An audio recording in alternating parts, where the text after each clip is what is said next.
श्रद्धा मामले की एक बार फिर से बात करेंगे। श्रद्धा के पिता विकास वालकर जी इस वक्त हमारे साथ फोन लाइन पर जुड़ गए हैं। विकास जी, श्रद्धा का दर्द एक चिट्ठी में बयां है, आपने चिट्ठी पढ़ी है? नहीं, मैंने नहीं पढ़ी। मैंने अभी अभी सुना टीवी पर कि ऐसी ऐसी बात हो रही है। उसने चिट्ठी में लिखा है कि आफताब उसके टुकड़े टुकड़े कर देगा। उसने अपने जान से हाथ धोने की इसमें आशंका जताई है, डर बताया है, भयभीत दिखाई दे रही हो। हाँ, तो वही तो मुझे ये कुछ पता नहीं था पहले से, ये अभी मैंने सुना है। उसने लिखा है कि वो टुकड़े टुकड़े कर मेरी जान लेने की धमकी देता रहता है, ब्लैकमेल करता है। क्या वजह रही कि उसने कभी आपसे कांटेक्ट नहीं किया और कभी इस बारे में जिक्र तक नहीं किया, जबकि उसको जान से मारने की धमकी दे रहा था आफताब, जिसके साथ वो रह रही थी? वही मुझे समझ में नहीं आ रहा है कि ये दोस्तों के साथ बात कर रही थी, तो हमसे क्यों नहीं बात की इस बारे में। तो मुझे यही बात का दुख हो रहा है अभी। क्या श्रद्धा को लग रहा था सर कि आप उसे अपनाएंगे नहीं, अगर वो अपनी आपबीती बताएगी भी तब भी आप शायद उसका फोन ना अटेंड करें, उसे वापस घर ना बुलाएं? क्या उसे ये डर था?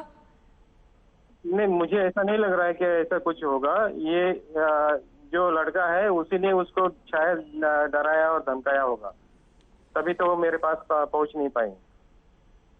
श्रद्धा किस तरीके की लड़की थी? क्या वो इमोशनल बेंट ऑफ माइंड की थी जिसकी वजह से वो अब्यूजिव रिलेशनशिप तक में रह रही थी, सहन कर रही थी, टॉर्चर झेल रही थी और पुलिस तक नहीं जा रही थी? जी, जब तक ये इसकी कोई दोस्ती नहीं थी इसके साथ, तब वो एकदम नॉर्मल सी बिहेव करती थी। जब से इसका ये दोस्त आया लाइफ में, तब से इसका बिहेवियर पूरा चेंज हो गया। कैसा बिहेवियर था ये? किस तरीके से आफताब उसे इन्फ्लुएंस करता था सर? ये बस मतलब उसी के ऊपर ज्यादा ट्रस्ट करने लगा और हमसे दूर रहने लगी। वो आंख मूंद कर आफताब पे भरोसा करती थी, जो वो कहता था वही करती थी? जी जी, वैसा ही हुआ। तब तो मुझे अभी 3 साल बाद ऐसे कुछ पता नहीं चला। आपको लग रहा है कि 2019-20 जब कभी भी ये टॉर्चर का सिलसिला शुरू हुआ, लगभग 3 साल तक वो इसे झेलती रही? एक वजह ये भी हो सकती है कहीं ना कहीं उसे भरोसा था कि सब कुछ एक ना दिन ठीक हो जाएगा? मुझे नहीं लगता, क्योंकि जब ये उसके दोस्तों ने बताया कि ये ऐसे एक बार नहीं, 2 बार नहीं, शायद कुछ 10 से 14 बार उसको मारपीट किया है और उसका मतलब सेपरेशन का बात किया हुआ था। विकास जी, श्रद्धा का एक वीडियो सामने आया है जिसमें वो एक प्ले में पार्टिसिपेट कर रही है, काफी खुश दिखाई दे रही है। किस तरीके का मिजाज था? एक खुशनुमा लड़की, forgive and forget types, emotional bent of mind, या फिर बहुत स्ट्रांग और सब कुछ सहने का साहस रखने वाली? जी, बहुत ही स्ट्रांग थी वो। वैसे मुझे बहुत ज्यादा कॉन्फिडेंस था कि ये अपना खुद का खुद मैनेज कर पाएगी और थोड़ा सा मॉडर्न ख्यालात की लड़की थी।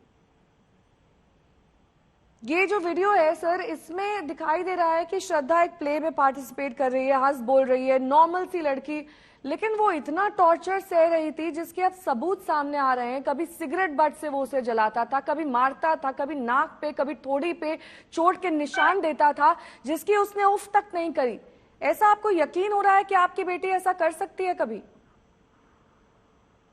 मुझे तो ये अभी बात ऐसे सुनने में आई है, तो मुझे इसी बात का दुख है कि ये इतना अगर कैसे सह पाई और हम लोग को इस बारे में पता तक चलने नहीं दिया। आपको कभी उसने कोई लेटर लिखा, कोई कांटेक्ट करने की कोशिश की, व्हाट्सएप किया? ना, जब भी उससे पूछता था कैसी हो, कहाँ रहती हो, क्या करती हो, तब उसका जवाब यही होता था, ठीक हूँ मैं इस जगह रहती हूँ और मेरे साथ ये आफताब भी है। ठीक है सर, बहुत बहुत शुक्रिया हमारे साथ जुड़ने के लिए।